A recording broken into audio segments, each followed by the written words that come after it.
Good morning, my name's Rachel Morton.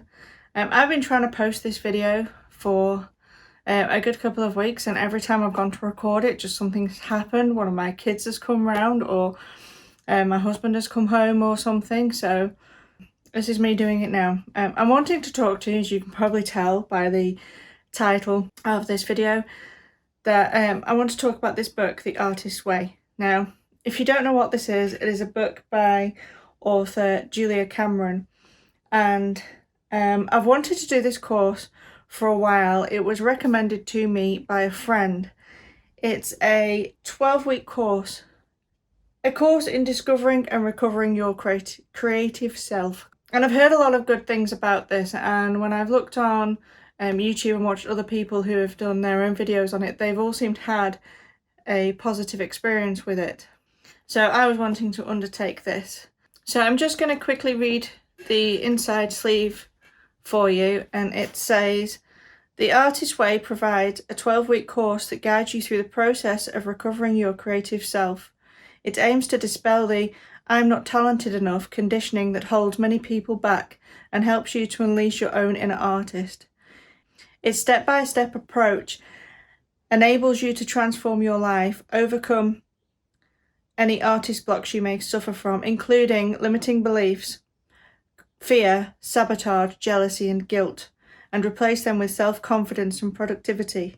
So that as an indie author myself, I often find myself writing and getting into that thing where I tell myself, or that little voice starts in my head telling me that my writing is complete rubbish, and it almost paralyzes my work to a point where then it really does feel rubbish, because I'm not writing properly, and I sometimes feel that I'm not going deep enough into my work as I could do. So my friend recommended this book to me as a way to kind of break free of that and to find what's blocking me mentally with my writing. So I'm going to go through this 12-week course and hopefully document it as I go, so that anyone in the future who's thinking of doing this can get an idea of what it's like and what positive effect it's had on somebody. So I've read the introduction, which talks about 2 basic tools that you will use throughout the whole 12 weeks. The first one is called the morning pages. Now, you've probably heard a lot about this. Many people use morning journaling on what they call the morning pages. It's come from Julia Cameron's The Artist Way. Basically, the morning pages is 3 pages of a stream of consciousness writing done first thing in the morning. You literally just sit down and write whatever comes into your head. It's not thinking, it's not planning it, you're not writing a story. They can be like negative thoughts if you have those, happy thoughts, positive. They can be anything you want, basically anything that's in your brain. It comes into your mind from the moment you start page 1 to the minute you finish page 3. You just write it down, and if during those 3 pages you hit a point where you've got no idea what to write, you literally write, "I have no idea what to write," and you repeat that over and over again until something comes, because it will come, because our brains are just always thinking. The second basic tool that she talks about is something called an artist date. This is a date with yourself. If you ever remember when you were a child and you were being creative, be it painting, drawing, dancing, singing, just anything, building blocks, you never thought what anybody else thought of it. If you wanted to draw a picture of a house, you drew a picture of a house. So most of us drew those houses, with the 2 little people next to it that were almost as big as a house, and the basic 2 windows and door in the middle, and we showed those pictures with pride. We never looked at those pictures critically or compared it to anybody else. It was our picture and we were so proud of it. So the artist date kind of calls us back to that artist child that we used to be, but more in that our artist is a child within ourselves that we've not lost, that what would drive those kind of things when we were a child. So the idea of the artist date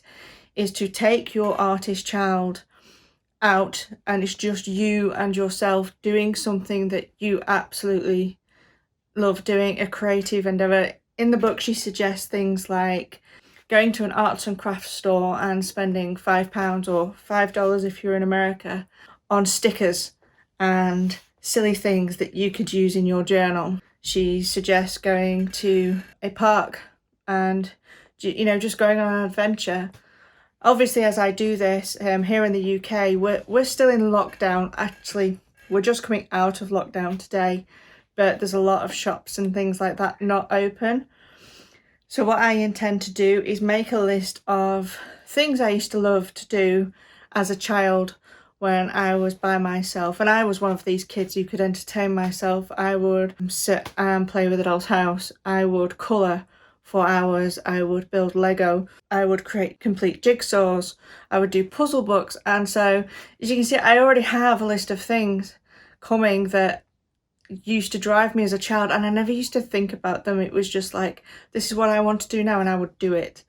So I'm going to make a list of these things that I used to enjoy and set myself kind of like a couple of hours in an evening that I have free and just immerse myself into those things without thinking about it. If I want to go back and draw those stick people next to that square house, I'm going to go and do it. The whole idea is just to spend time with yourself. And so it's turning off your phone, not letting anybody else come with you, not sitting there on social media and wasting their time. I can't remember if it's actually in here or if it's something I read where it's pretend you're a parent with a child and you're spending quality time with this child. You wouldn't ignore the child to go on social media, but it's a date with yourself where you make a promise and you show up and you don't cancel it, just the same way as you wouldn't cancel it with your own child. You know, you've made this date, you're going to go. So yeah, so those are the two basic tools that she says you've to use throughout this 12-week course. And obviously, hopefully you'll carry them on afterwards. After the basic tools, every week has a chapter to read like this. And they're all about recovering a sense of something. So week 1 is recovering a sense of safety. So the week 1 description is, this week initiates your creative recovery. You may feel both giddy and defiant, hopeful and skeptical. The reading tasks and exercises aim at allowing you to establish a sense of safety, which will enable you to explore your creativity with less fear. So as she mentioned, there are tasks when you've read each week, there's different tasks to do. I haven't read through the book yet, so I don't know exactly what's coming up. I have read week 1. So a task example is write a letter to the editor in your own defense and mail it to yourself.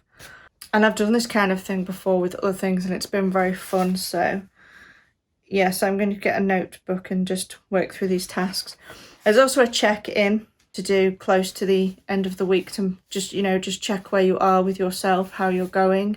So I'll do that. And my aim is to every week record a video to tell you how my previous week had gone and how I was feeling, and if I'm noticing any difference in myself, basically. So I hope you follow along with me, or if you've got this book, you could come and join the journey. Or if you've done this yourself, you can let me know in the comments how it made you feel, if you enjoyed it, if you do it again.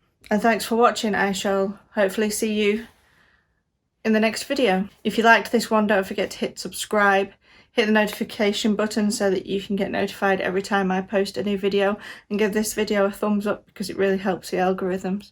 Thank you.